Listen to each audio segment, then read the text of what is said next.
several times in each chapter, we see how helpless Krishna is. We find weakness lording over strength exactly because it is weak. Srimad Bhagavad Gita is an epic struggle, and Krishna is the struggler. It all tugs at your heartstrings.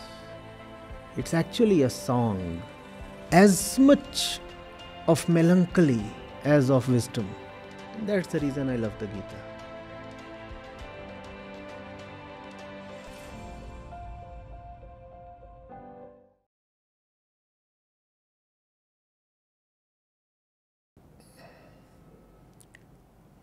We have looked at the mental states of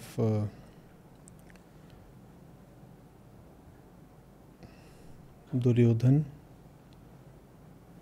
and then Parth, and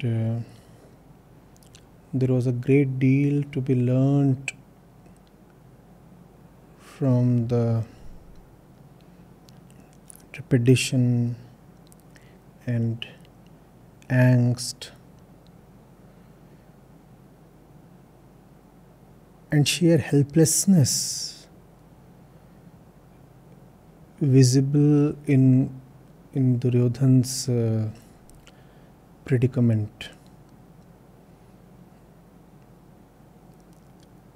A great warrior, invincible with the mace, is actually anxious to the extent of breaking down. Just that Arjun is candid enough to admit the same to Krishna. Duryodhan does not admit that visibly. He does admit that if you can read his state, but he does not acknowledge the sheer agony of his state in his own words.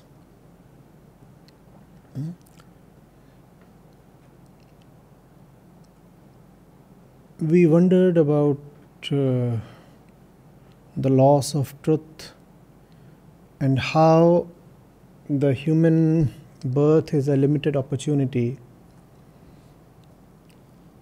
and though the relationship between the ego and the truth is one of eternal love, yet life is not eternal. So that window of opportunity available to you is quite limited. Limited not just by the lifespan of us individuals, but by the very elasticity of consciousness.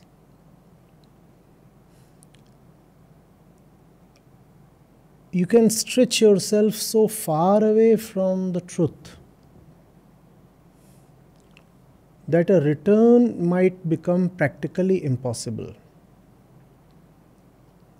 So, we all know that the saints have sung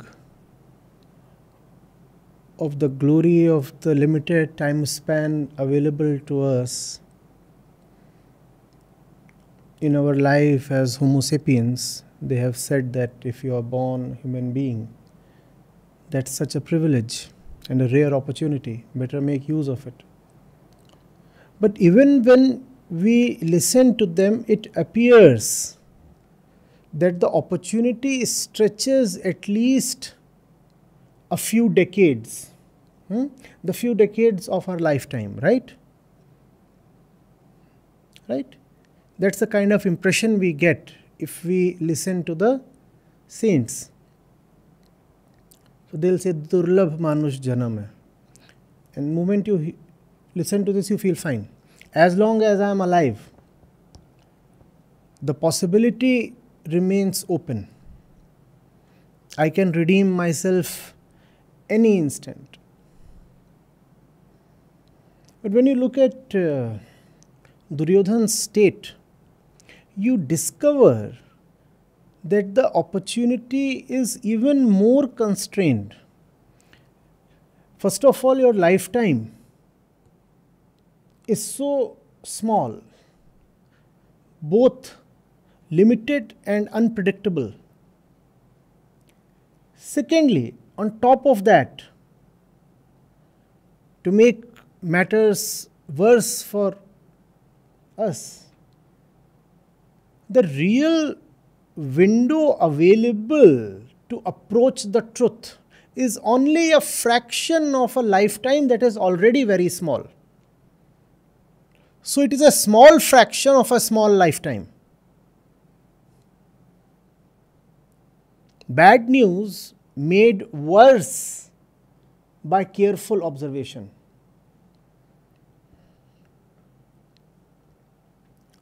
Think of it. You hardly have any consciousness worth the word high before you are, let's say, 15, right? So those 15 years you can immediately strike out from the opportunity available, that is gone. Last 5, 10 or 15 years of your life, you are busy somehow just dragging your body somehow to the medical store, then to the dining table, then to the bed, eventually to the hospital. And then others drag your body to the crematorium. So even that time cannot be counted as time available towards self-realization, right? Initial 15 years struck out. Last 15 years not available. How many years remain in between? The average lifespan in India is still in the range of 70-75. How many years remain? Let's say 50. Not even 50, 40. Out of these 40, between 15 and 35, one is so occupied with his or her desires, so smitten by the bug of ambition and worldliness, that time simply flies. You do not realize when you turn 35 from 15. Safely you can discount that time as well. Now, how much is the window that's left to you? 25. In these 25 years, if you can do something worthwhile, that's just 25 years, mind you. And that too, if you indeed manage to match the average life expectancy. In these 25 years, if you manage to do something worthwhile, then life is worth it. Otherwise, it's an opportunity truly wasted. Duryodhana is a shining, no, that cannot be the word, shining. Duryodhana is a very dark example of that wasted opportunity. And he realizes that. He realizes that. And practically, Duryodhana being Duryodhana, it is impossible for him to rectify at this late stage. So you cannot say, I can keep wasting my life, I can keep drifting away from the truth, the destiny. And someday, after retirement, I'll wake up and catch up. That cannot happen. That does not happen. Theoretically, yes, we keep saying that an opportunity is available even till your last breath. But as we said, that's only theoretical. In theory that exists, but practically that might be too difficult to convert.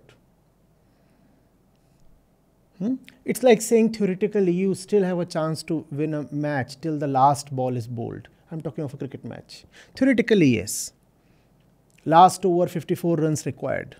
Theoretically, yes, there is a chance. But had the bowlers been that bad, they wouldn't have been able to push you down to such a pathetic situation, right? For you to score 54 of 1 over, the bowling side has to be actually bad. But had they been that bad, how would you have been in a situation needing 54 of 1? Equally, if you can score 54 of 1, you have to be a brilliant batting side. Now, if you really are a brilliant batting side, how do you find yourself in such a pathetic state? 54 needed of 6 balls. So only theoretically it is possible. Really it cannot happen. Someone who never cared for the truth his entire life, how will he suddenly gain realization in his last 6 months? So practically it has to be a continuous effort. Time is already short. And you cannot waste something you already are short on. Right? In operations management, we know the concept of the bottleneck. A good manager always focuses on the bottleneck variable. Right? Focusing on other things won't help. It's the bottleneck that really decides your throughput. In life, so many other things seem important. You feel like fighting so many other constraints.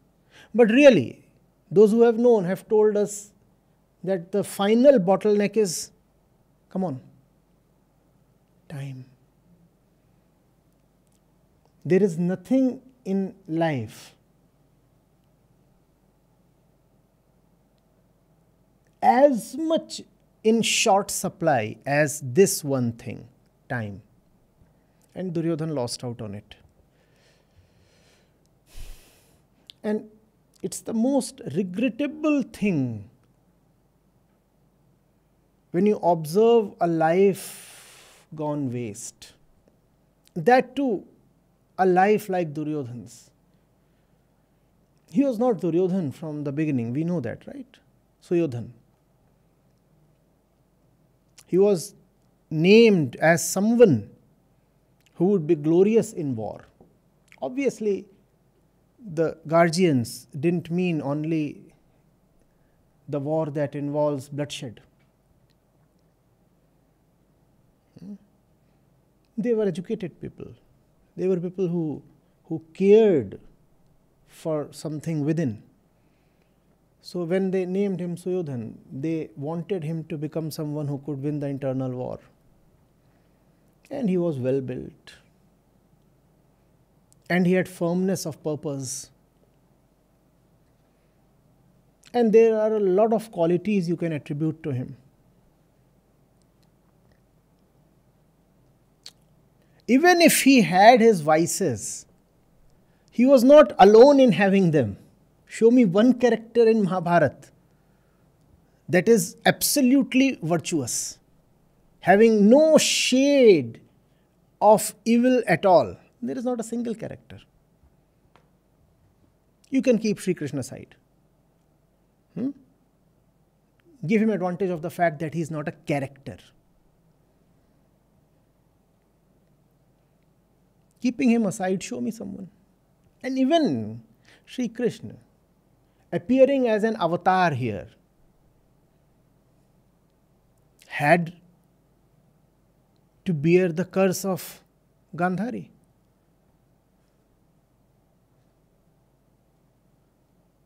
Right? There are a lot of things, a lot of people accused him for.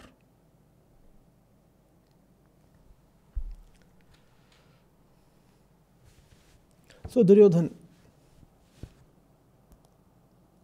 was an individual with a lot of potentiality. Think of what he could have been. Think of an alternate life that could have been possible. There is a beautiful play that has been composed on the same theme.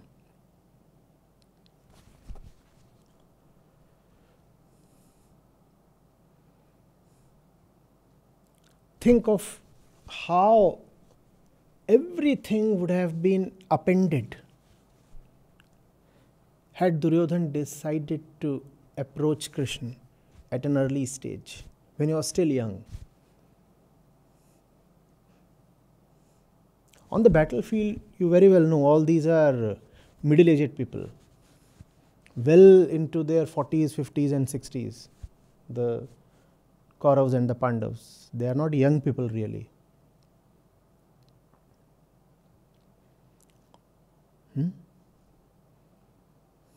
And now here stands someone who knows he has already lost it.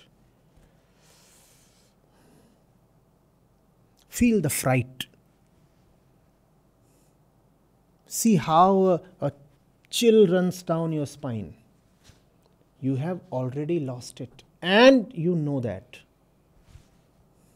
It's an epiphanic moment, a sudden realization.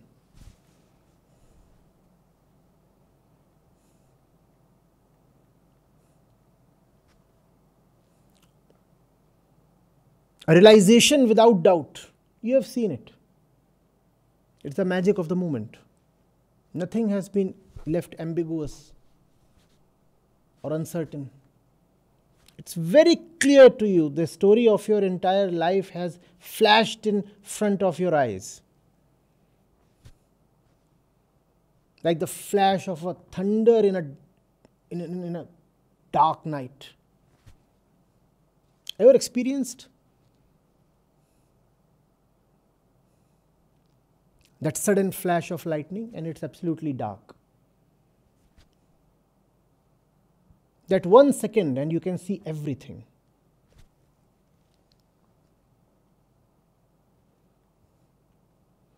And that which you see does not please or amuse you. It just tells you you have lost it and it's now too late to make amends. You want to be in that stage. And it's quite probable to land there. You had everything. You had all the opportunity. And you probably were brighter than the rest.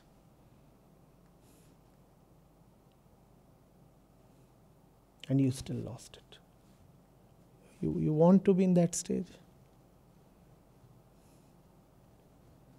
So that's one thing that's not been very widely commented upon, but I think it deserves a lot of attention. The agony of Duryodhan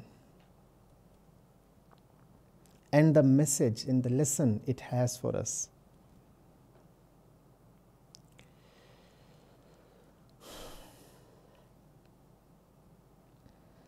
The lesson is very clear. Yes, the opportunity is there, but it's slipping away fast.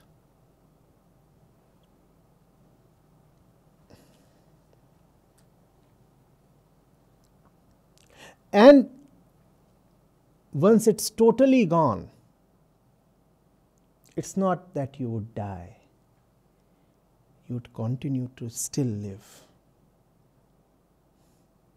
That's the very, very scary, spooky aspect of it. You will continue to live without any possibility, any hope of realizing the very purpose of life. So you will continue to be as alive as the bark on a tree trunk. People will point at the tree and will say it's a living thing. And the bark very well knows how alive it is. It's just attached to something alive. It's near something alive, but it lost its own life long back. There is no possibility. All that remains is the shedding.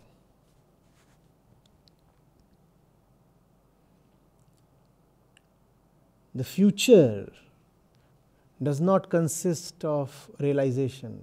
That probability is gone. The future now consists only of physical death. That's the only significant event left for you, death. The beauty of life lies in learning, right? The beauty of life is when you know that you need a tomorrow because you will be better tomorrow. Otherwise, the flow of time is not needed at all. Those who have known have called the flow of time as an illusion. Why do you need the flow of time? Why is future needed at all? Future makes sense only if tomorrow you can be better, more learned, more liberated, right? And if you cannot be that, then time is simply a harassment. Imagine if there is no possibility left for you, no possibility of freedom. What is time for you now? Let's say you are jailed for life. And it's been assured that you are not to come out of the jail till your last breath. Now tell me, what is the future for you? You are still physically all right, and probably you will live another 10-20 years. And it's been arranged that you will spend the next 20 years in your cell in the jail. Now tell me, what is the future for you? Just the prospect of more and more torture. What else is future? Because we live to be liberated, we live to grow, to learn, to become better, right? And if that possibility is closed, what is the future for you? Why must you live on? And Duryodhana has seen that. It's the worst feeling you can ever have in life. And I sincerely wish that none of you come to that.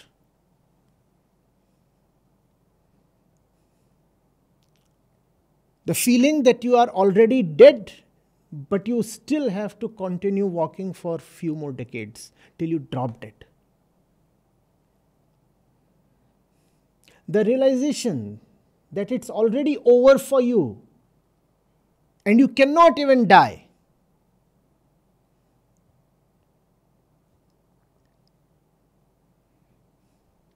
How do you then live through those remaining years? Tell me, please. Duryodhana was valiant. He had realized he has already lost it. So he sped up.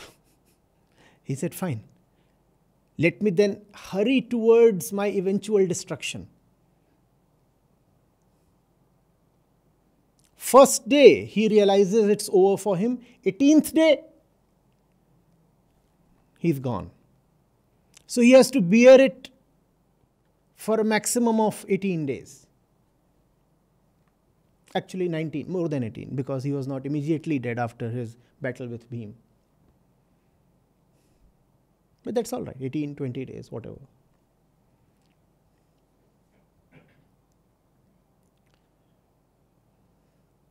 What if you close your opportunity for yourself at the age of 25 or 30? And it's quite possible you can do that. You're still 25, you're just 30, 32, something. And you have shut the door on yourself. And you know that you will still continue to live.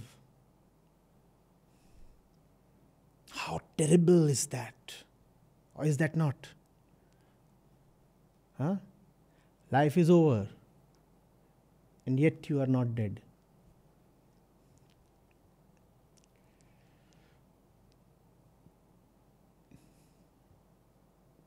That's Duryodhana. And Duryodhana is lucky. Because he was at least honest enough to stand squarely against Krishna. That's an indicator of some kind of love.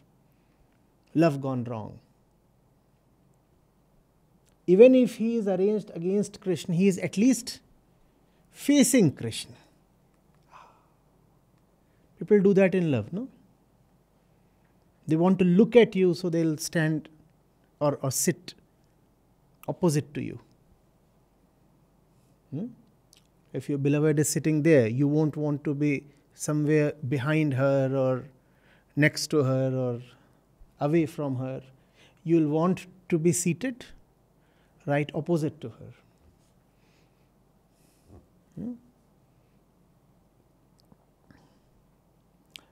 So Duryodhana at least had that degree of honesty.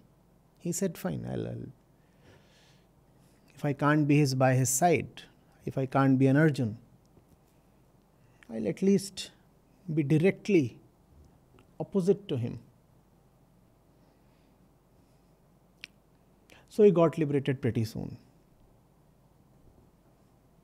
He didn't have to bear the agony of living through lifeless decades. What if you are neither with Krishna nor against Krishna, simply indifferent to Krishna? That's how most people are. They don't even have the guts, the honesty, the love to openly defy Krishna. They won't come out in the open.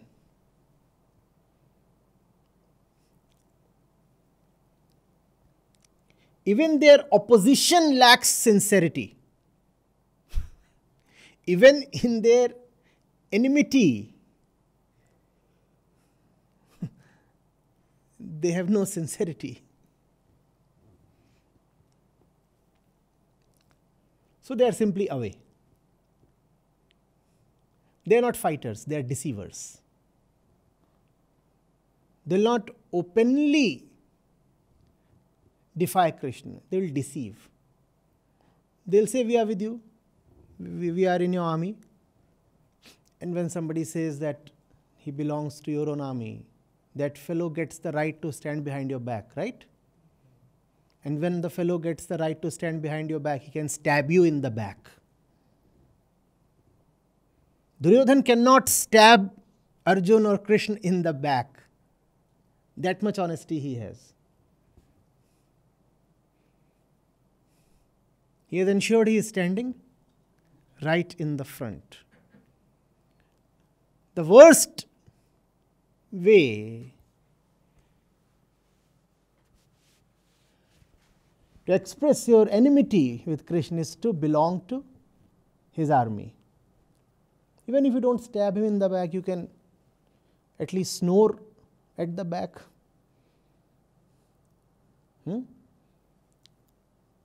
The general is expecting that the army is all set for war, but here you are.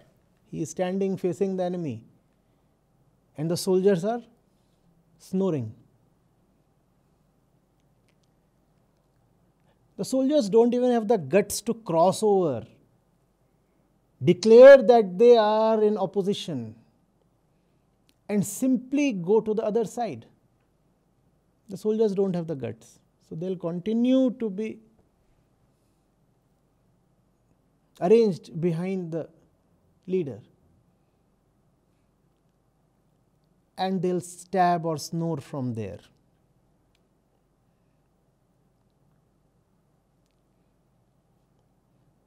Duryodhan was sincere. So it got over pretty quickly for him. For most people, it does not get over that quickly. The punishment is that one has to live on.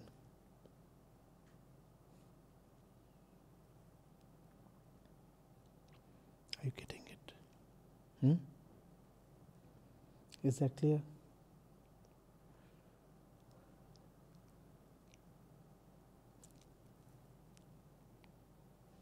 Now we want to understand Arjun's state. Let's put the Gita in perspective. What is it that Arjun stands for, right point wise? Because only when you understand what Arjun stands for will you understand the very purpose of Gita. The Gita exists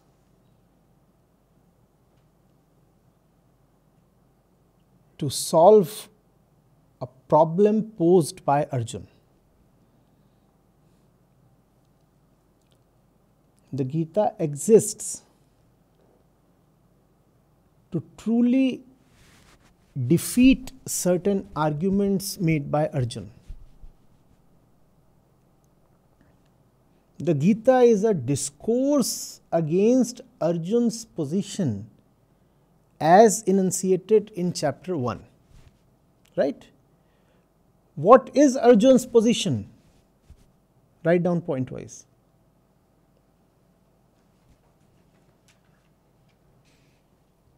You cannot have just 2 or 3 points. And a lot of points you will come to by way of implication. So exercise your mind.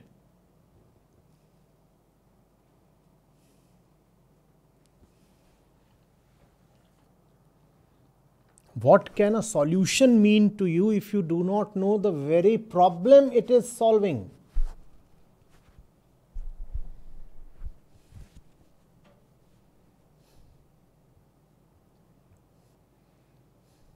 Yes. Points.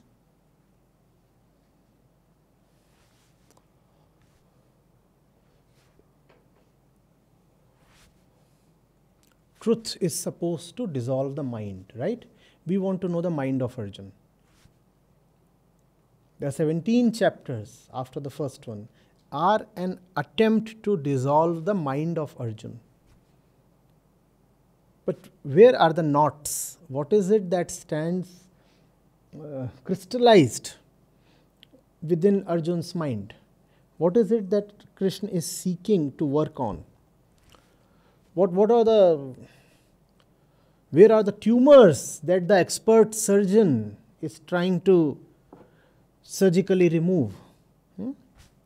Yes. So, yes, attachment.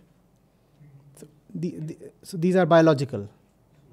You said attachment, he said fear. These are biological. So first is attachment, obviously, biological. Second is fear, probably, yes, and so the biological part is over here. Attachment and fear. Attachment and fear. So, he was also thinking about women during the war. So we can say that's it. We'll take that as more as something social, right? Now you come to the social part. Religious beliefs. What exactly? Believing that who will give water and life to their sister, dead and sister after. So by implication, what does that mean? What is he actually believing in? In Vedic Karmakand, that teaching he has gone through. Once you say that it's important to offer tarpan, etc., to the dead ancestors, what is it that you are fundamentally believing in? In body. There is a particular concept behind that. Jivatma. Right? That there is something called a Jivatma that transmigrates. So that's the principle behind Arjun.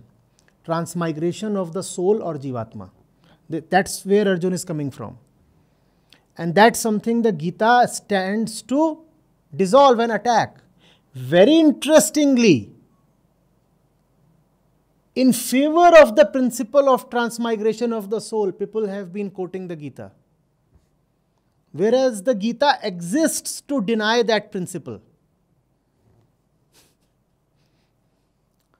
That's exactly what Arjun is stating as his position, right? If kids of the wrong kind of caste combinations are born, then that will be very bad for all the departed souls. So you started from there, fine. The principle of transmigration of the personal soul. What else does Arjun believe in? Caste system. The caste system. So, caste system. What else does Arjun believe in? Women as property. It's a very patriarchal mindset when he says that women should not be allowed to mingle with people from the so-called lower castes. As if women cannot decide on their own. As if Arjun is the great and final patriarch on whom rests the responsibility to protect women's chastity and minds.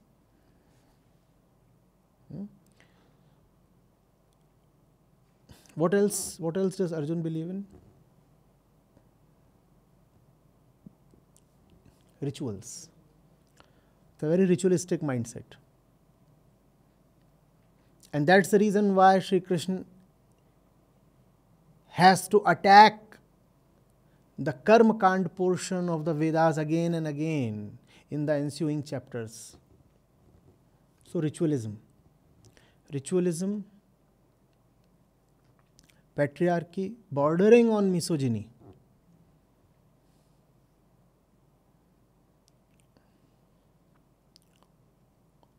Superstition,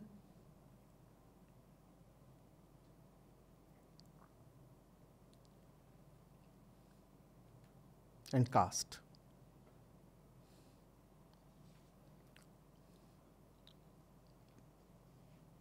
By today's yardsticks, what Arjun has said in chapter 1 is quite offensive. That was the going system in those days. So one must not judge, right? Because people operate according to the values of their own time and age. You cannot apply today's standards to an Arjun that was 2500 years back.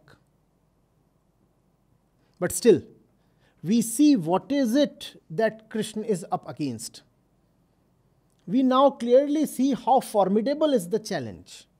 We also see how contemporary is the challenge. Do you see that? It's not easy to tackle someone who carries that kind of a social load. And if you don't believe me, then try. Someone who believes in those things, try arguing with him. Krishna obviously had the advantage of proximity and also authority. Arjun, to a great extent, had already accepted Krishna as the authority. An authority that was standing proximate to the learner. Arjun already was someone who was open to learning.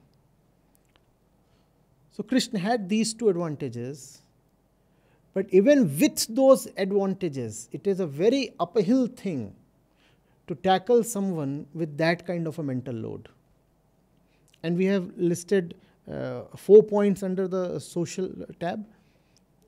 Forget all 4.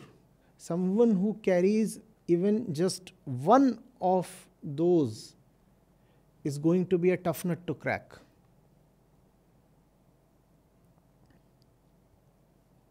Try talking someone out of his patriarchal beliefs. You'll understand what I mean. Try talking someone out of caste. Next to impossible. Now you also know what to do when you battle these kinds of problems and mindsets. Krishna didn't directly talk of these things. Instead, he introduced Arjun to the self, which basically means, look at Krishna's method, not just his words. Look at it, the method he has chosen, which basically means that if you want to tackle caste or patriarchy or ritualism or superstition, then the only tool is self-knowledge. You cannot simply declare these as evil or sins or vices and hope that the population will discard these things. That won't happen. That's why you find that in spite of very liberal education, people still continue to be casteist. That's why you find that even scientists are extremely superstitious at times. Because it is self-knowledge that will defeat superstition, not just science. I'm not denying the important role of science. I'm saying science alone will not succeed. Could science alone succeed? Krishna would have taught Arjun. Krishna doesn't teach Arjun science. Arjun is superstitious. Krishna doesn't teach him science. Arjun is casteist. Krishna doesn't teach him Marxist revolution. Not because that revolution is something abhorrible or incompatible with spirituality. Simply because it won't succeed.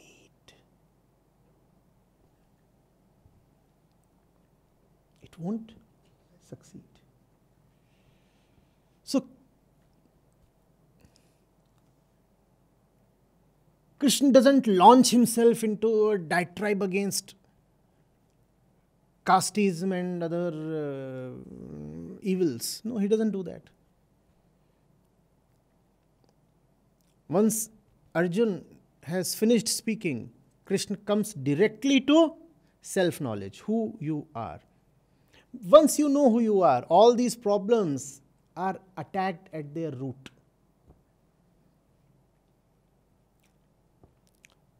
Once a fellow starts developing a degree of self-knowledge, you do not then need to additionally tell him to not to be casteist. If you are casteist, that simply means you have zero self-knowledge. If you are superstitious or ritualistic, it simply means you have. Introduce self-knowledge and all these things will vanish like they never existed. You won't even need to talk about them or attack them directly. They are gone.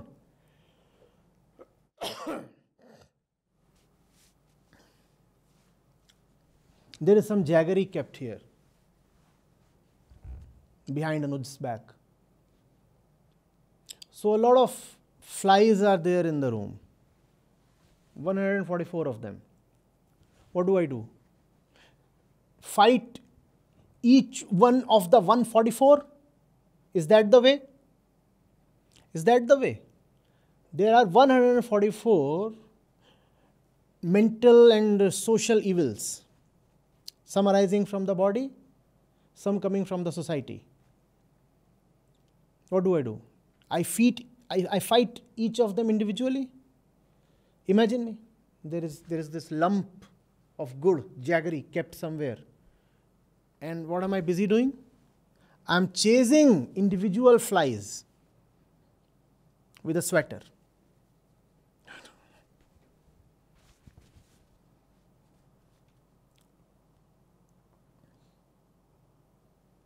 This kind of wisdom is the last thing we can associate Sri Krishna with, right? He is not going to do such an obviously senseless thing. What does he do? What does he do? He picks up that unwanted stuff in the room of Arjun's mind and throws it out. What is that lump of jaggery to be called? What is that? That is called ego. Another name for ego is self-illusion. Right? Self-illusion. I believe in something that does not exist and call it as the self. That's ego. Self-illusion. I tremendously believe in something that actually has no existence.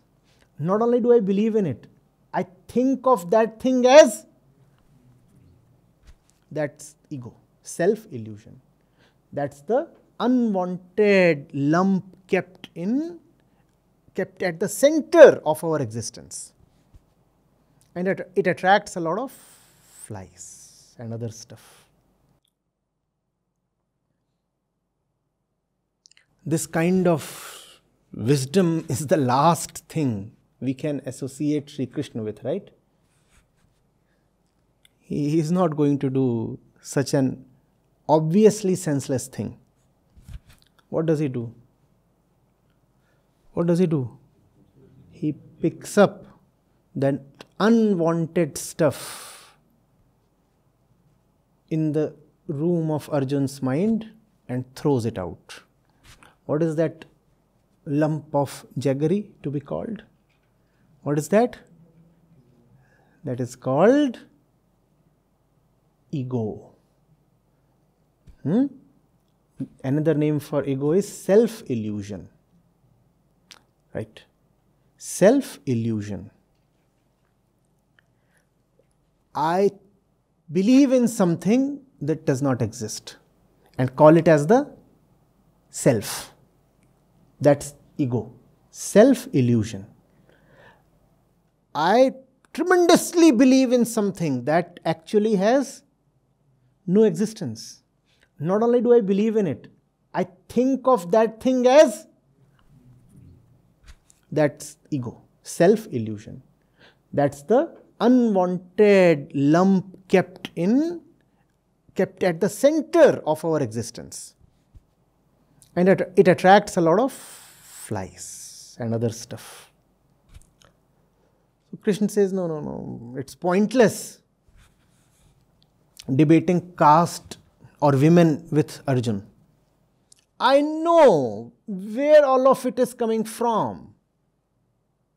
I'll immediately hit at the center. What do you call it these days? Headshot. Finished. No point beating about the bush. And believe me, if Krishna chooses to beat about the bush, 1,000 Gitas will not suffice. Such is the grip of these things on the mind. In Hindi, they say, that which never goes is called caste. But in English, in translation, it loses its bite. The bite is there in the vernacular. जो कभी नहीं जाती, वो है जाति. So 1,000 Gitas and 1,000 years will not suffice.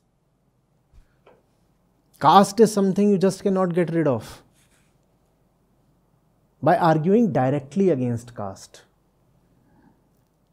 That is something you can attack only through self-knowledge. Only self-knowledge is the solution.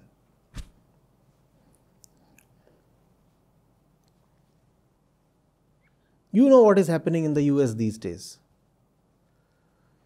When we had the first few waves of migrants crossing over to the US and Canada, they were mostly upper caste people from India, right? I'm talking of Indian migrants. Now, since the last 20 years or so, or 20, 30 years, a lot of the so-called lower caste students and professionals also started moving over to the US. So what happened was that Indians went there and carried caste even to those, what do you call it, offshore destinations.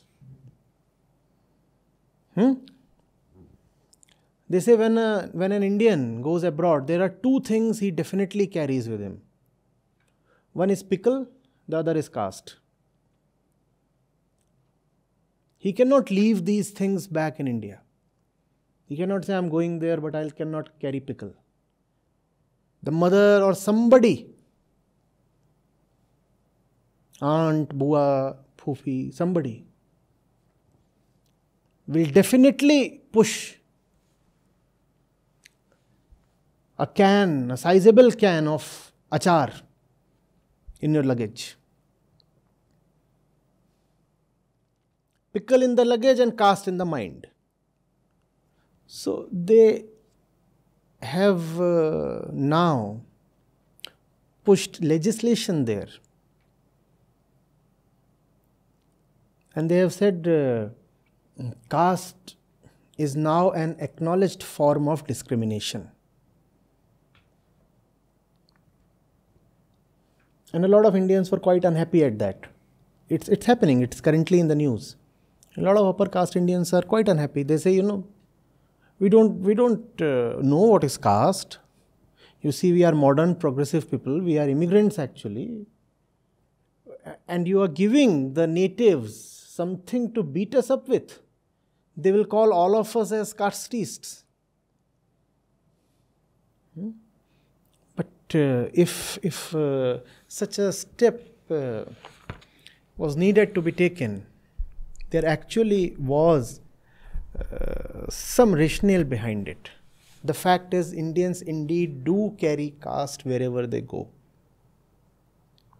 And that caste discrimination, that caste consciousness had started showing up even in North America. So the society and the government there decided to do something about it. Think of it. How is caste so eternal, so long-lasting? They say a cat has 9 lives. Caste has more than 99 at least. It just doesn't die. Now you see why I am calling Krishna's challenge as formidable.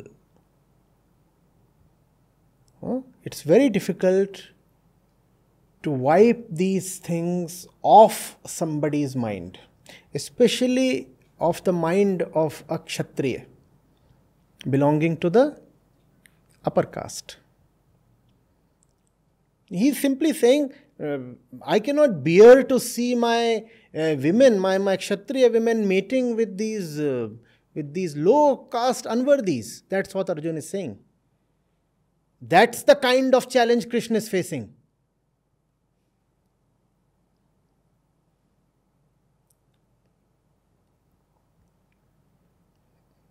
Do you see this? And there are several other mindset issues that Arjun is facing that you can draw by implication. By implication. For example, if someone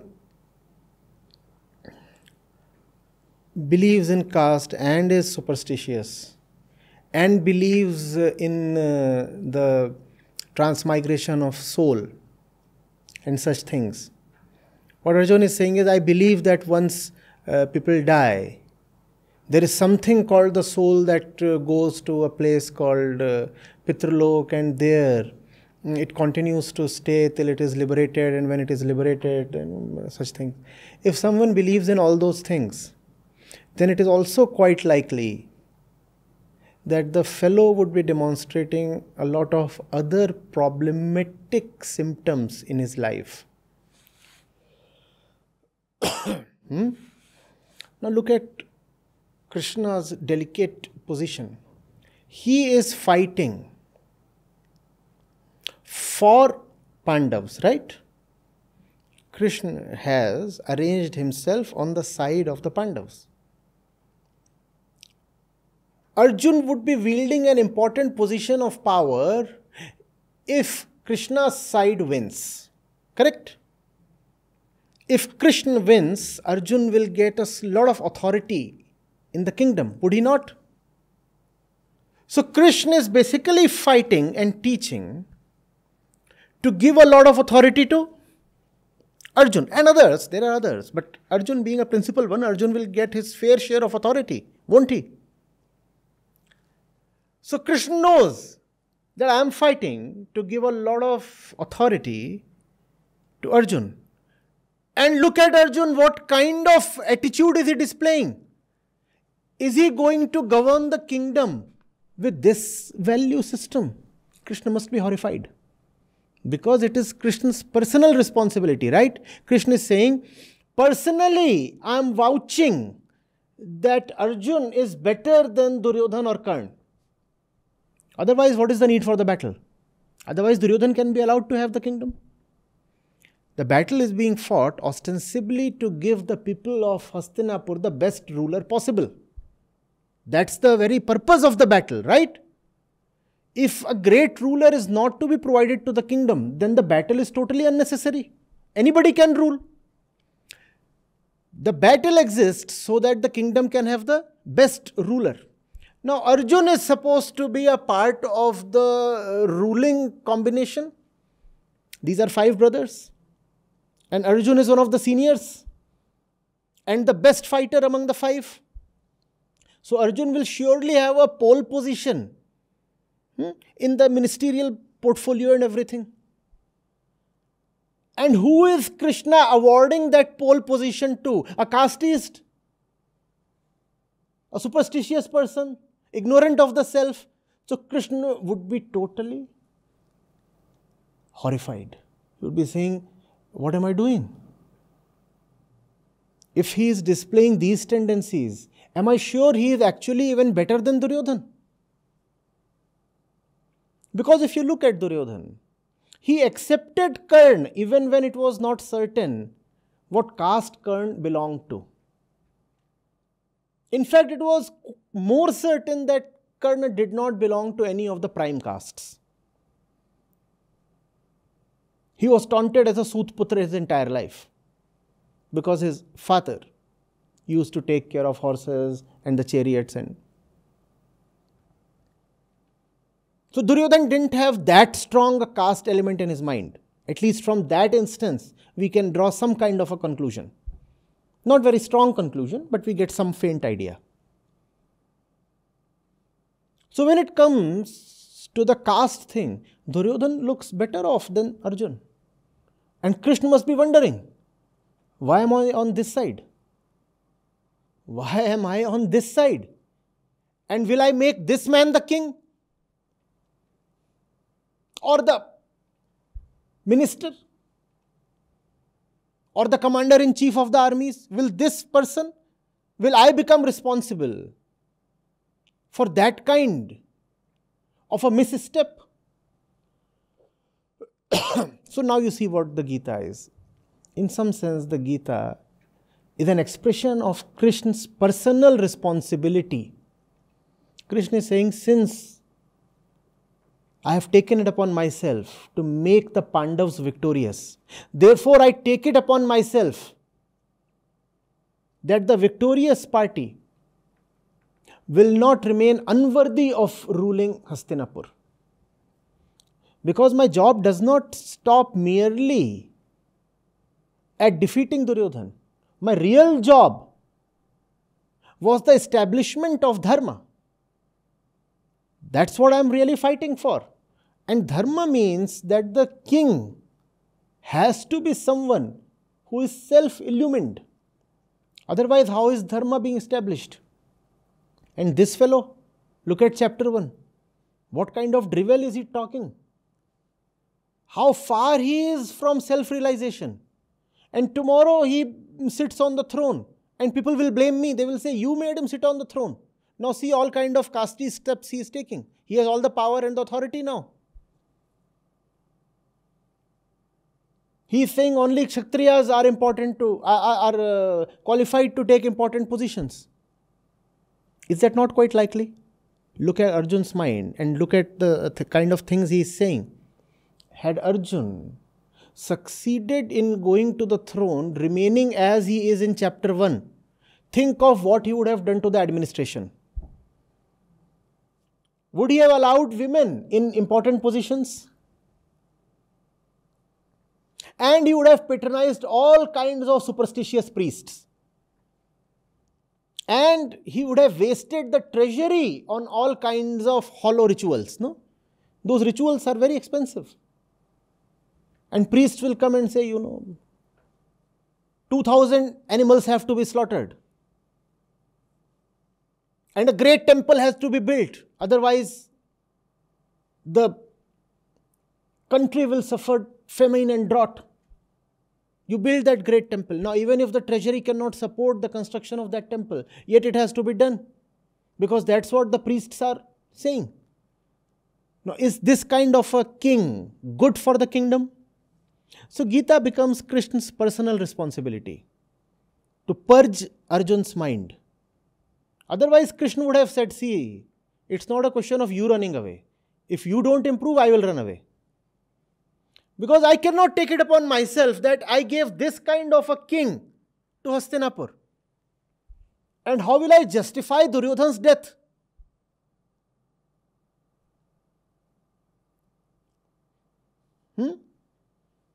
I ensured that that entire huge army is defeated and all those mighty warriors are killed just so that this kind of a man can succeed to the throne. By throne, I mean a position of power. Now, don't counter me by saying that Yudhishthir would have become the king, not Arjun and all those. Keep that aside.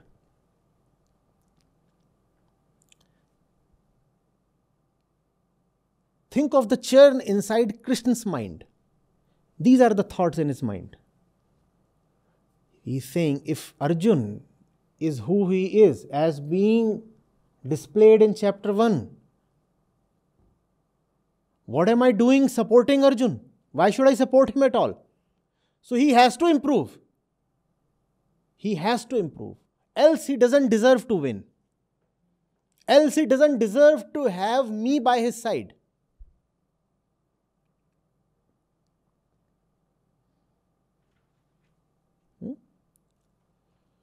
Think of even Karna. Even Karna is not ritualistic. Arjun is so vulnerable to his physical self, right? Karna, if we believe what the Mahabharata says, had been told, the great secret had been let out. It had been disclosed to him by Krishna himself that his body belongs to the Pandavas, that he is in fact their eldest brother. And yet he was able to overcome bodily affiliation. Think of Karna. He has been told the side to which his body belongs, and his body definitely belongs to the Pandav side. All 5 are his brothers, and that 2 younger ones, and Krishna told him, you go there, they will touch your feet. You are the eldest one, elder even than Yudhishthir. And he told of all this to Karna in quite a poetic and compelling way. He said, 2 of them will wash your feet. 2 will stand behind you and guard you.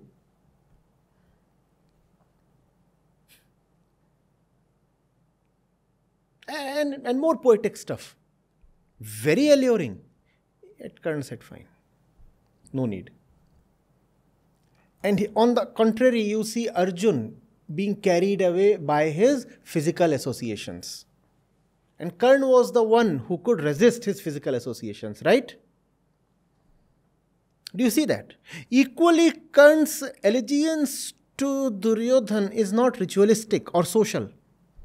It is coming straight from his core. He is saying he supported me in my lowest hour. How do I ditch him now? When I was a nobody, he pulled me up. He honored me. He actually granted me an entire kingdom. Otherwise, I was just coming from a very ordinary place. He made me Angaraj. So how do I deceive him now? Now, that's not ritualistic, mind you.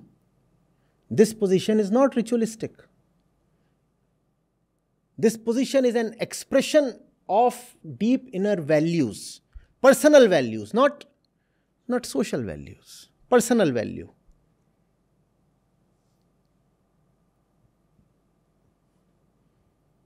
So, Krishna must be wondering, in some way Duryodhan is better than this chap. In another way, Karna is better than chap. What am I doing supporting him then? When it comes to resisting the body and the biology, Karna is superior to him. Why must I support Arjun? Because it's not a matter of who has been my friend since long. It's a matter of gifting the right king to the people of Hastinapur. That's the entire purpose of the war. That's what is meant by the establishment of Dharma. My likes and dislikes aside, my personal preferences aside, how can I let someone like this ascend to the throne? Yes, I love Arjun. He's not just my disciple, he is my friend. We have spent so many beautiful years together and we have laughed and made merry as friends do. But still, my accountability is not just to one person but to the entire population of the nation. So I have to ensure that only the worthiest fellow succeeds to the throne. And what Arjun is displaying here is surely not symptoms of worth. Now do you see the whole thing? Is there some perspective now? Do you see where the Gita is coming from? Do you see? Do you see the pressure that Krishna is experiencing? Yes. Can you clearly identify Arjun's position? Can you see that Arjun's position is not historical but very, very current, extremely topical, very relevant, very contemporary? None of what Arjun is saying is something unseen today. Look at all the points you have listed. Each single one of them is present today as well and very strongly at that. Right? That's what makes the Gita immortal.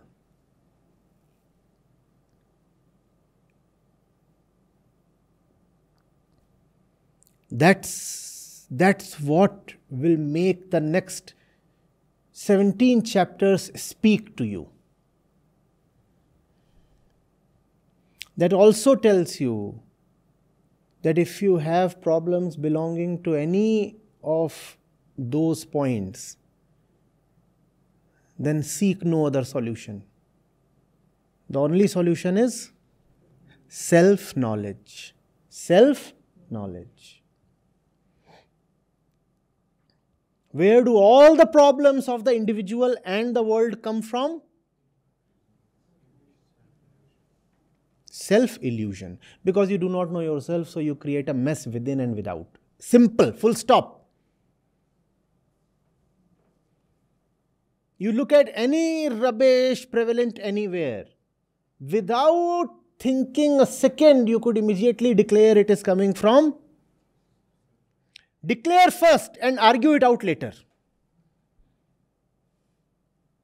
Declare first, because that's a certainty that if there is a problem of any kind anywhere, it can arise only from one thing: lack of self-knowledge. Having declared that, now you can think the whole thing through. Now you can argue it out and create the various linkages and ask yourself, how exactly is self-knowledge leading to this thing? Obviously, when you will think through the thing, you will be able to establish a whole sequence of arguments. And that's not too difficult. But faith comprises, and that's the definition of faith now. You may. Faith comprises of looking at anything that is ugly and immediately declaring, without batting an eyelid, it is coming from lack of self-knowledge. There are no problems except the mother problem, and the name of the mother problem is ego. There is no other problem. So don't wonder too much about your problems. The moment you find yourself in a mess, in a soup, just tell yourself, it is just my lack of self-knowledge. Now, how is it your lack of self-knowledge? You can continue to think about that.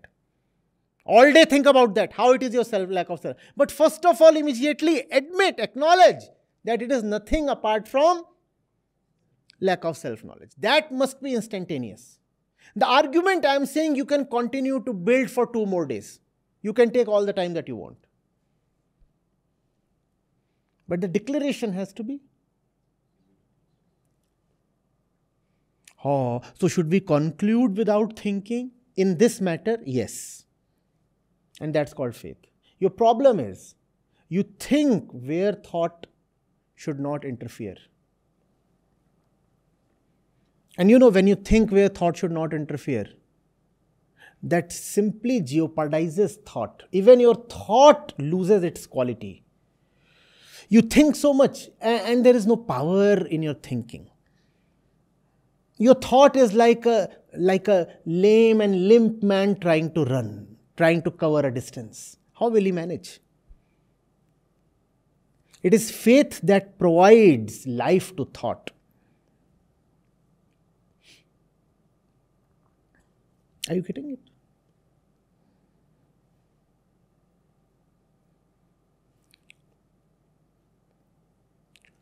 But this thing applies only to the mother question. Do not start applying this thing to any other question. The mother question is, what is the mother cause of any problem that I see anywhere? And the answer to that has to be, I am saying instantaneously, the ego. In other matters, do not start playing this trick. Otherwise, you will be called, and you deserve to be called, a bigot.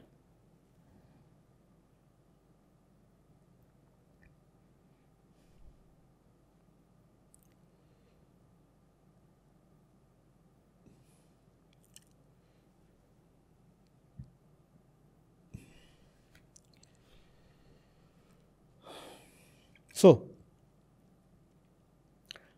the 42nd verse. When the castes mix, obviously Arjun at work here. When the castes mix, that spells hell for the family.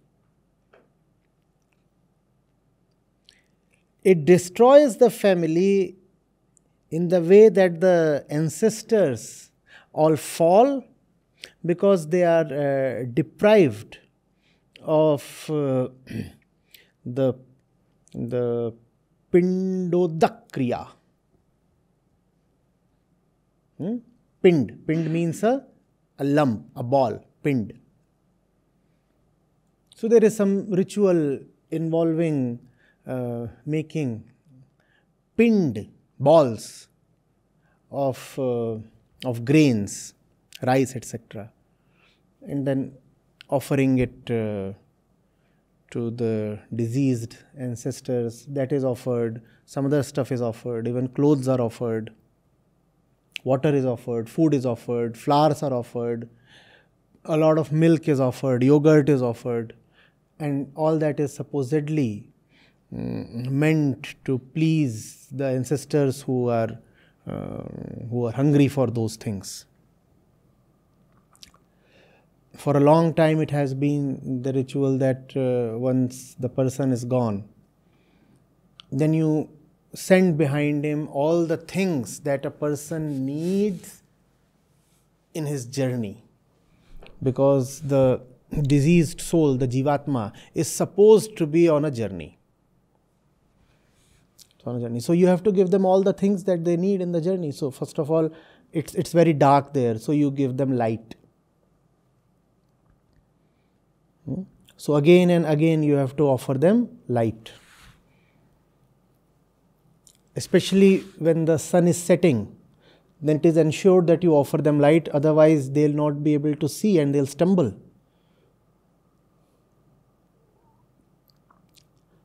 Many places it still happens that you offer them vehicles. Obviously the vehicles are cornered by the Pandit, the priests. It's still a common sight to see somebody being offered a bicycle. And that bicycle supposedly goes to the one traveling through the various lokas. Food has to be offered daily. They are hungry. So that's what Arjun is referring to here. And those things can be offered only by someone of the right pedigree and the right relationship. So if your pedigree is not all right, which means you are not coming from the right kind of father and mother, then your offerings will not be accepted. In fact, the ancestors will get angry. And if they get angry, you better watch out. Anything can happen.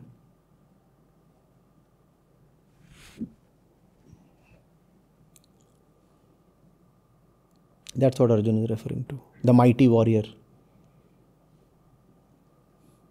And Krishna is saying, have I already made a mistake in supporting him? If I have, then I'll make amends. The Gita, you could say then, is an exercise in compensation. Now that I have decided to support him, I better educate him as well. Otherwise, the fault will be all mine. If Hastinapur gets a superstitious ruler, the fault will be all mine.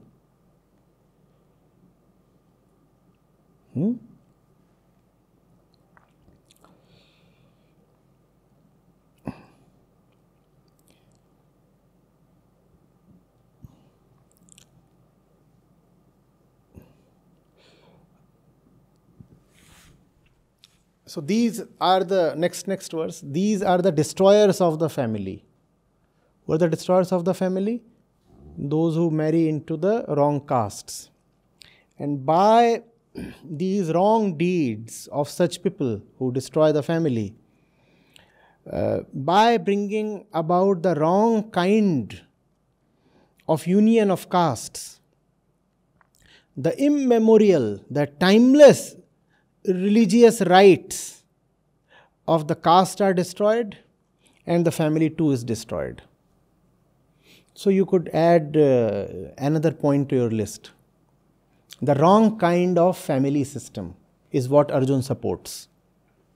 You also see here now how the family system is intertwined with the caste system. At least in India. How these two go together, the family and the caste. You also see how the family, the caste and rituals and superstitions, they all are one.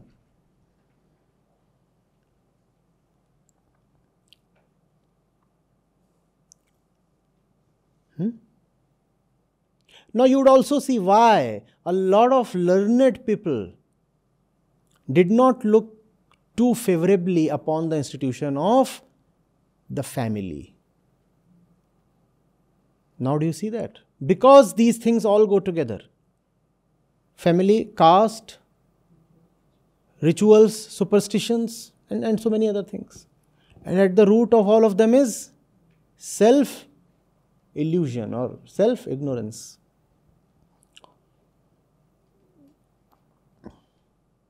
You will not find any self-realized man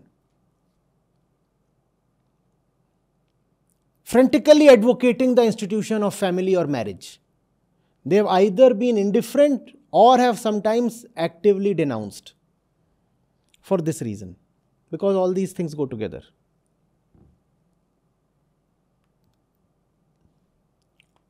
Getting it?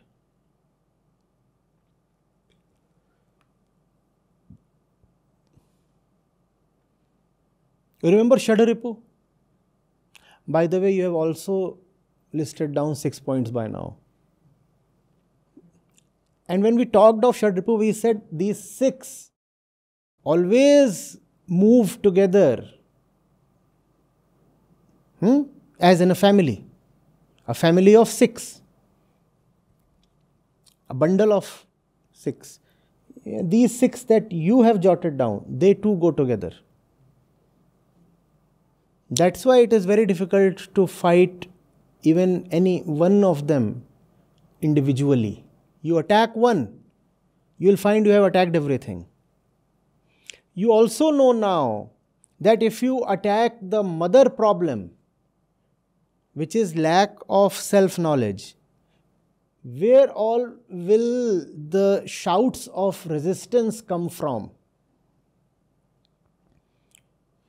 If you are someone trying to bring self-knowledge to the people, look at the points you have noted down, and you will immediately realize which are the places that will oppose you the most. You can predict that. It's so mechanical. If you talk of self-knowledge, these are the people and the places that will cry hoarse, as if you are killing them, because you are actually killing them. People who advocate superstition, people who advocate caste, all these people who demean women,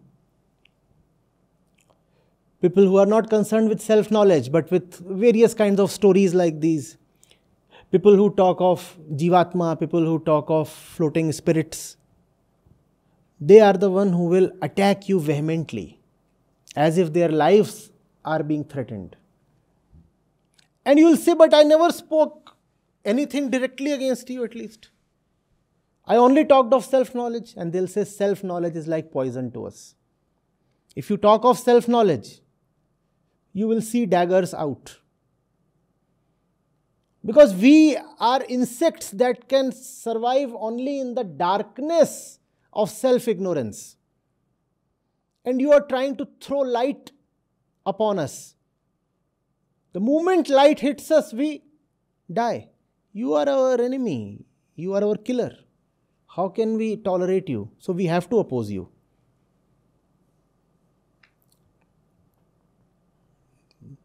Do you see what is happening? Do you see why the Gita is so dangerous? Do you realize that the war is being fought right now? The Gita does not talk of an ancient war. It talks of the war right now.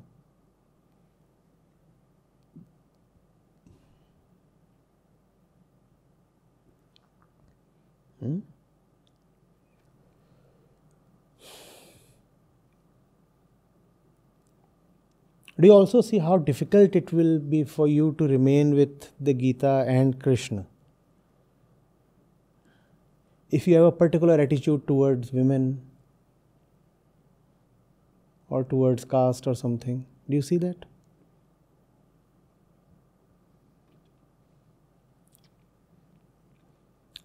Now go close to your core and ask yourself, what is your attitude towards women?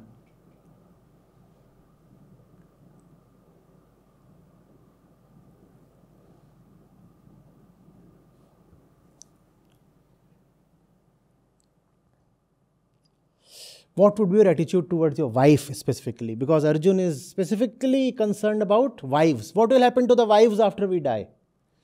We possessed them while we were alive, and I cannot bear to think that my wife will be mating with someone else, especially a so-called lower caste person, after I am gone. So we want to possess them even, come on, after our death. That's the kind of attitude towards the wife. What to do?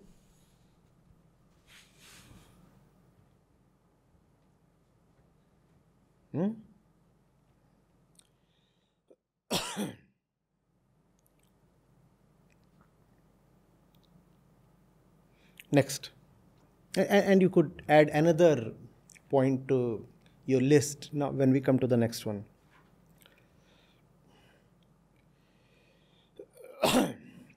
There is a word he uses here. Anushushrum. You know what that means? It has come to me by way of hearing. I've just heard. Arjun says, I have heard, dear Krishna, that going to hell is inevitable for those men. Also, mind here, that Arjun is not so concerned about the place the women will go to after their death. He is very worried about the residence that the men folk will get once they are gone. So, O Krishna, I have heard that getting a permanent residence in hell is inevitable for those men in whose families the various rituals have been abandoned. So you could add one more point. Someone who has not made a primary and individual study of the scriptures. He goes by hearsay. That's Arjun. I have heard that this kind of thing happens. But please, you could have read the Upanishads. At least you could have engaged Krishna in some deep conversation. Krishna was with you since decades. And if you are still saying all these things, what does that tell about you, Arjun? What were you talking to Krishna all these years about? No, that should hit you like a boulder on the heart.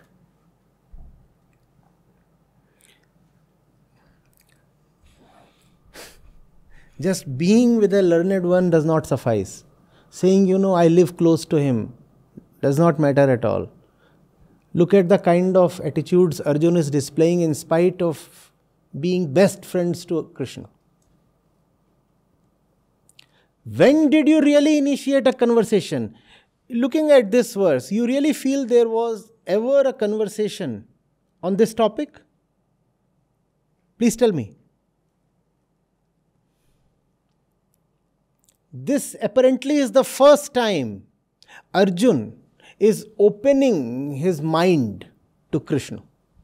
Otherwise, they were talking about all the things, various things. Arjun liked a particular woman belonging to Krishna's family, you know very well. And he disclosed that to Krishna. And Krishna said, fine, I'll help her elope with you. So those things were discussed. This thing was never discussed. And now this thing is coming up. Coming up at a most inopportune time. Right when the first burst is about to be fired, Arjun reveals his dark side. And Krishna is wondering, what's going on? What is he saying? And he never talked of these things all these years. He was the greatest archer in shining armor. Now all the shine is gone. Forget the armor. There is no shine even on his face. Now he is talking of all these dead and dark things. What a moment he has chosen.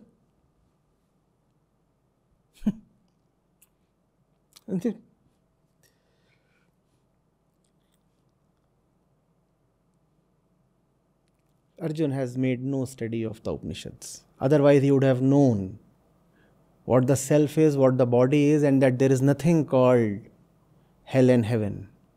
That the so-called other worlds just do not exist. Or that if they exist only in the... Even this world exists only in the...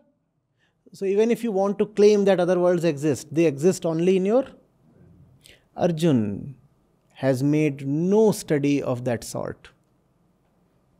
When it comes to Vedanta, Arjun looks totally uneducated. That's why Arjun is you. Do you resonate now? No study. Otherwise, how can a reader or a knower of Vedanta talk of such things?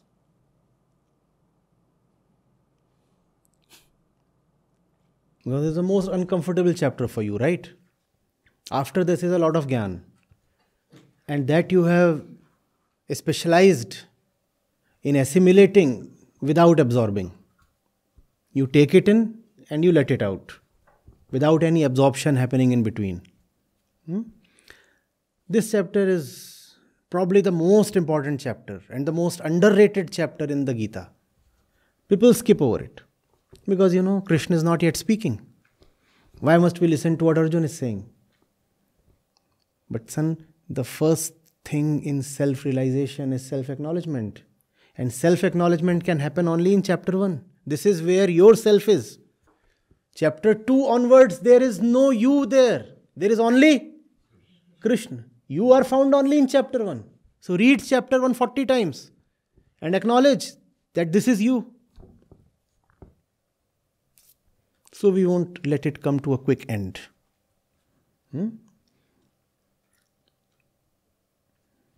I'll reserve more agony for us, at least till the next session. Yes, questions? Namaste, Acharya. Acharya, I was just thinking about this, the state of Arjun's mind. So, what makes him the worthy student? What makes him a worthy student with so many flaws in him? I find at least he is letting it out.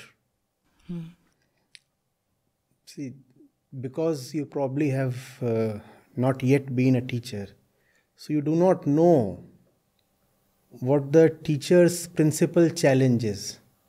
The teacher's principal challenge is that the worst students are also the ones who never let the teacher in.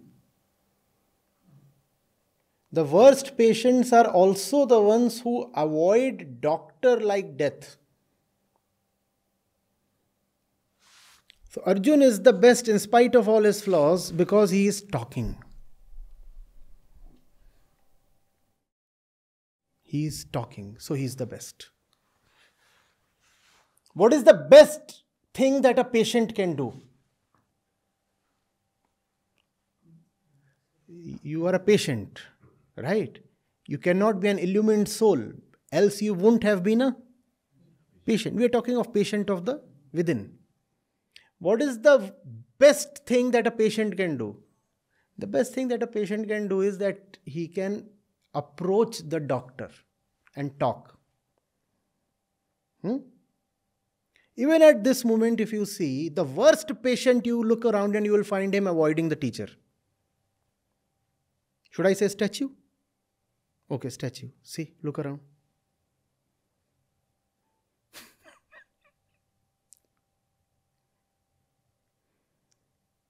So that's Arjun's qualification. He opens up. He looks at Krishna in the eye. He is not obsessed with self-preservation. He is not obsessed with resisting Krishna.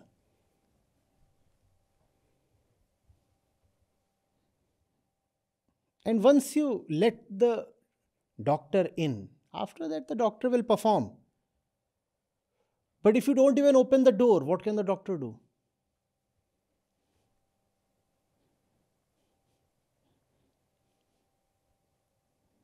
Again, then sometimes a thought comes that how much should one share? You don't need, the question should not be how much should one share. The question is, what is the worth of what I share? You can share all your crap, no end. And you very well know that means nothing. But the real thing that you need to share, you will never share. Arjun's uniqueness lies in the fact that he has let out his core concerns.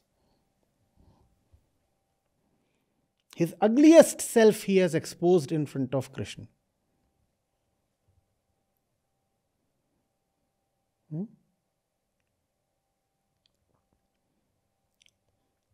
Most of us are so insecure.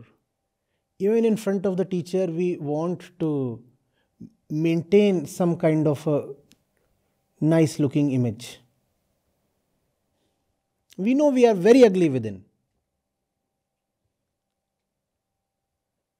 And just as we abhor ugliness in others, we are very scared of our own ugliness as well. You know what you do to ugly people, right? You kick them away, don't you? So you are afraid that if you will reveal your own ugliness to the teacher, he will kick you away. Even in front of the teacher, you want to maintain some kind of a cosmetic face. And you never let him see your ugliness. It's just that when you don't let him see your ugliness, he sees another level of your ugliness.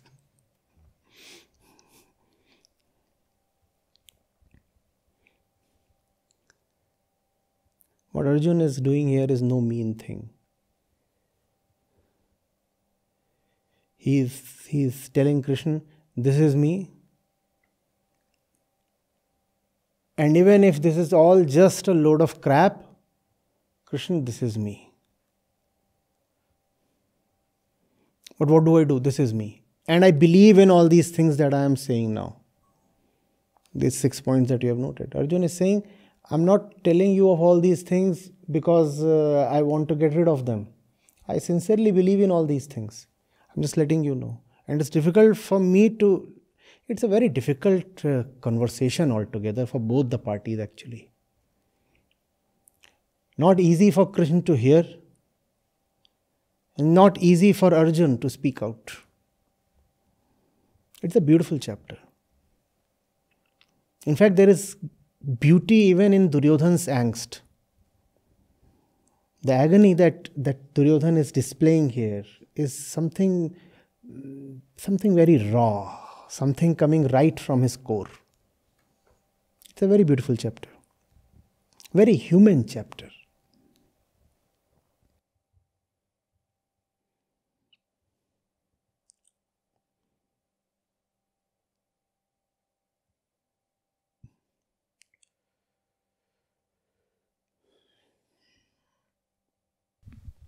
Thank you, sir. Namaste, sir. Sir, when there is a huge challenge in front and it will break all the status quo and we don't know what will happen and everything at stake and it will take huge hard work and lot of things at stake.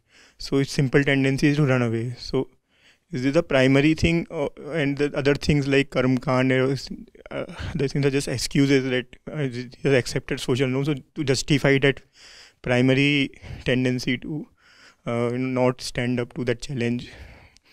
So we have other social norms which are well accepted and considered right. So we give the reasons we quote those things as the justification of my primary fears. So this like goes sometimes I have seen with me also. Yes, that's true. At some point, Arjun might acknowledge that all the social constraints and concerns he is expressing are just eyewash. It's not that he really cares too much about caste or patriarchy. He might say that. It's true. That the real thing that he wants to guard or secure is simply the darkness within, self-illusion, expressing itself in a very biological way. I don't want to fight, and I don't even know why I don't want to fight. But it has to be rationalized, it has to be justified. So for rationalization, the social side of arguments has been constructed. You could say that, yes. Equally, if Arjun does not believe strongly in those social arguments, it will be difficult for him to keep a straight face in front of Krishna. Because Krishna is the master seer, and Arjun knows that. He's been with Krishna for long years. You cannot talk crap to Krishna. So there is definitely a degree of confidence Arjun has in these social customs and institutions when he speaks out to Krishna in their favor. It's a bit of both. It's a bit of justification and also a bit of belief.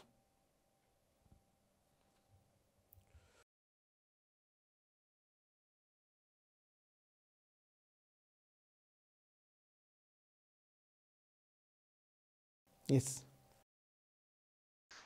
Hello, sir. Sir, you said the purpose of the war in Gita is to give the right king to the people of Hastinapur. Is there any relevance to the war with the self, as the Gita is all about choosing the right battle? Yeah, the relationship is that unless the right external conditions are there, for most people self-realization becomes very difficult. You require a king who would at least listen to Krishna. Otherwise, where will the Gita come from? Even Krishna, if you see in his bodily form, comes as an external condition, right? The Gita does not really arise from Arjun's heart. It comes from, physically seen, an external source. The Krishna stands as a separate body, a separate external body in front of Arjun, right? And only then Arjun can benefit from the Gita. Now, for the entire population to be raised, for Dharma to be established, you require a king who will bear the proximity of a Krishna. If the king himself cannot tolerate Krishna, like Duryodhana, how will he and why will he create conditions in which Gita reaches the entire population? The king will say, even I don't want the Gita. Why will the king want to make the Gita reach every single student and citizen?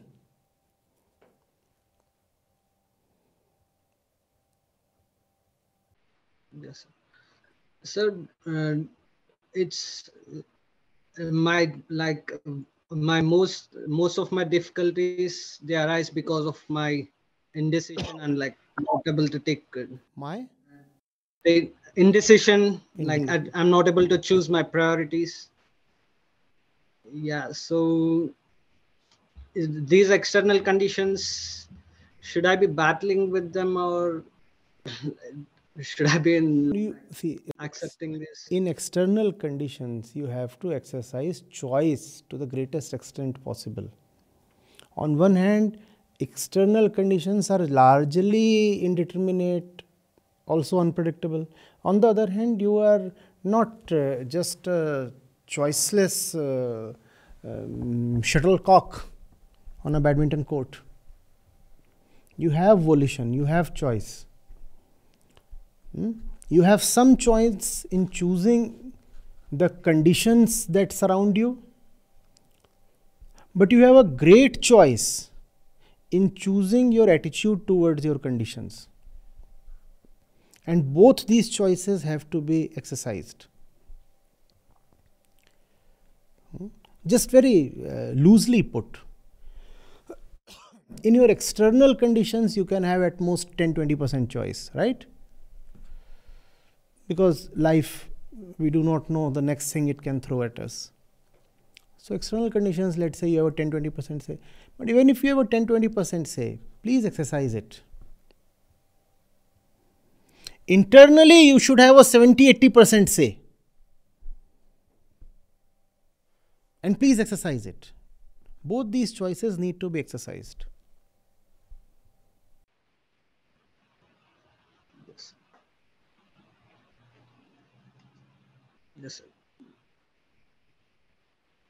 That's it. Thank you. Good evening, sir. Sir, I have few questions from verse number 12.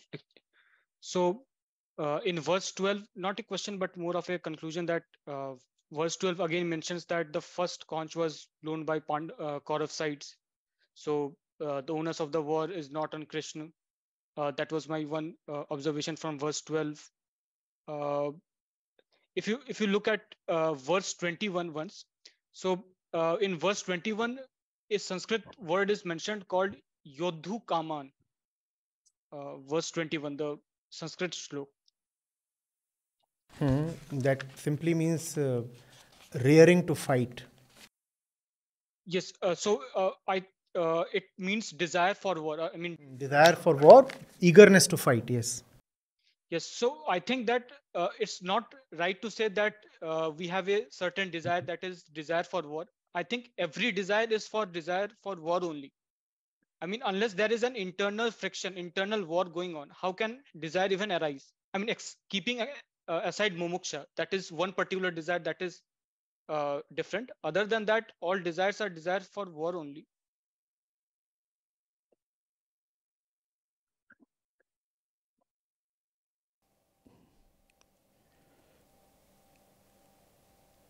Yesterday, when we were recording the Ashtavakra Gita session, there was this beautiful passage that simply put it in 2 words. It said, Dvait is the mother dukh, mother suffering. And where there are two, there is war. There can be no other relationship between two.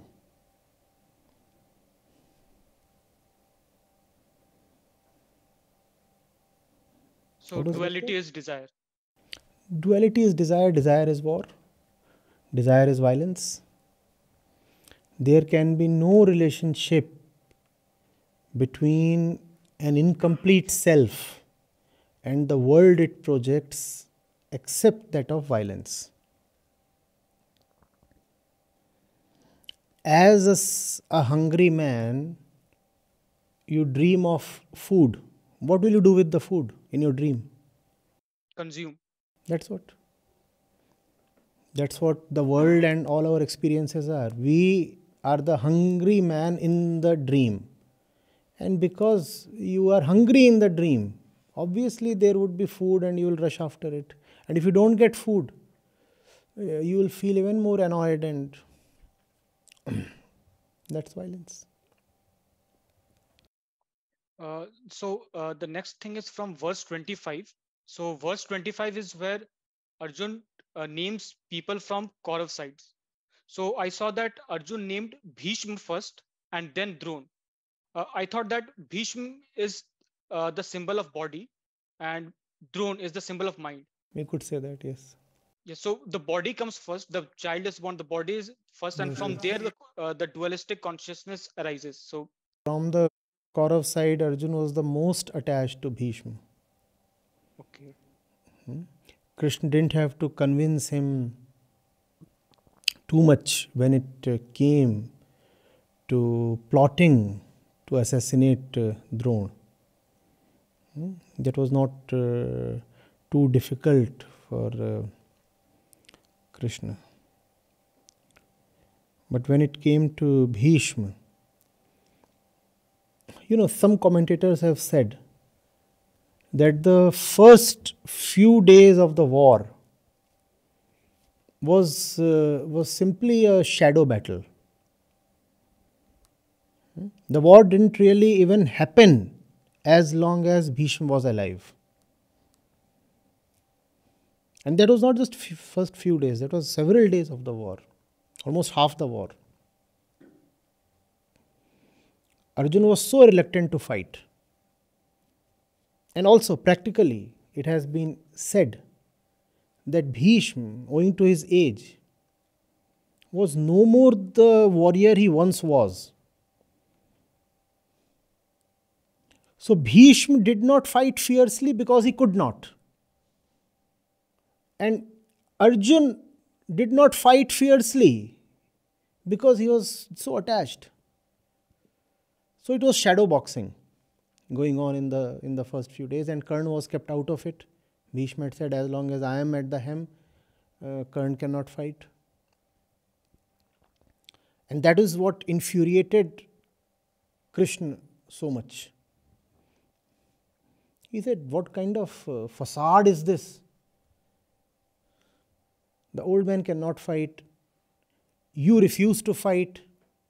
And in the middle of you two, I am the charioteer. So that explains his explosion that particular day.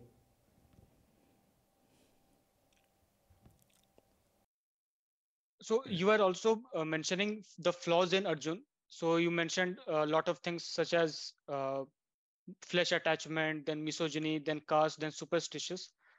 Then the last thing you said was he easily believed in whatever he heard. So the term for that is credulous.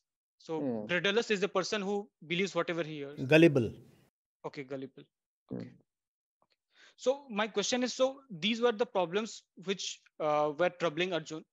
So my question is, what is the motive of Shri Krishna to eradicate these problems? Is it the fact that maybe Arjun is in suffering state, so let me relieve him from his pain, that's his compassion, or that the primary goal is to win the war so that Hastinapur has a good leader, or the third is that if he has such notions, then women and lower caste people will suffer when he becomes the king, or is there some fourth objective, or all of these? Please understand, people like Krishna don't have personal preferences or biases.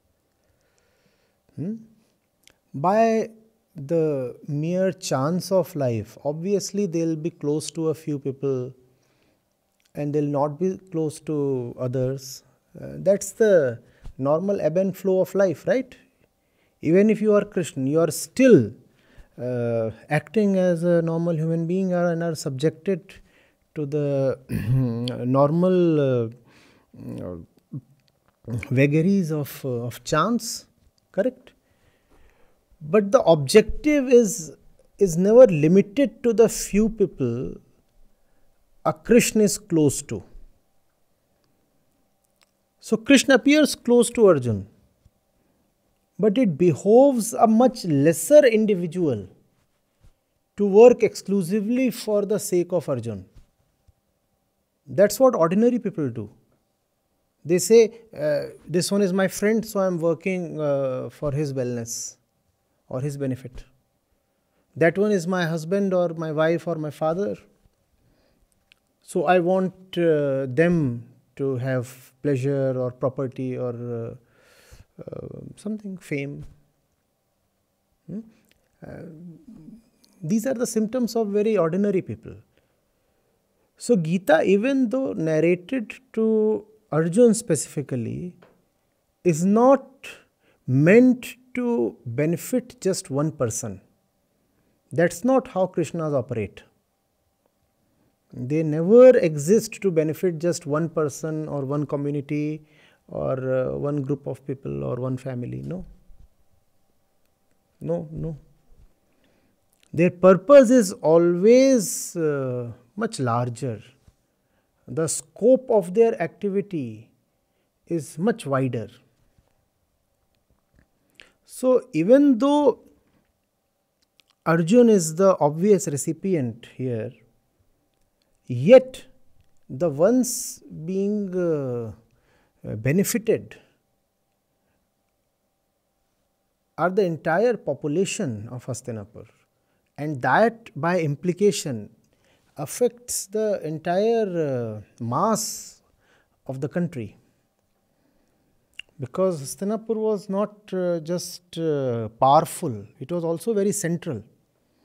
Have you wondered why almost all the kings across India had assembled in this war on one side or the other? Why did everybody need to take sides? Why did everybody need to be represented on the battlefield? Because it was a very, very important war. The one who controlled Hastinapur would have a great say on the future and the lives of the entire subcontinent. That's where Krishna's purpose lies. Dharma sanstapna arthaya. And dharma is not about helping out your buddy. Dharma is about being impersonal. So impersonal that you want to help even your enemies. You don't want to help your buddies. You also don't want to help just those who are siding with you. Dharma is so impersonal that you want to help even those who want to trouble you or even assassinate you. You remember those words? Father, forgive them, for they know not what they are doing. That's the spirit of Dharma. So Krishna obviously cannot be just for Arjun.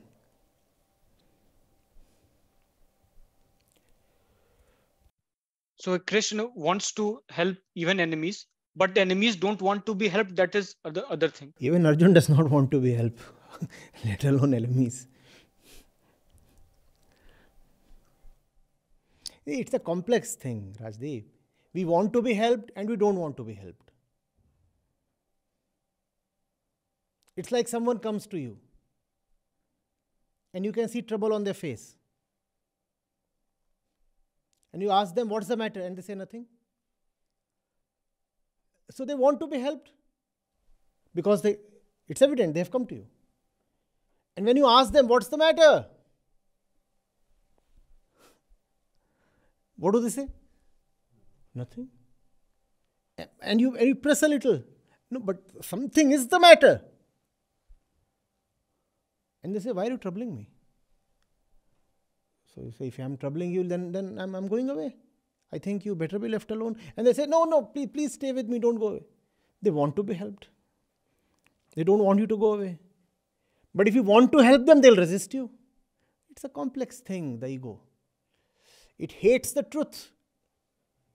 And it's blindly in love with the truth.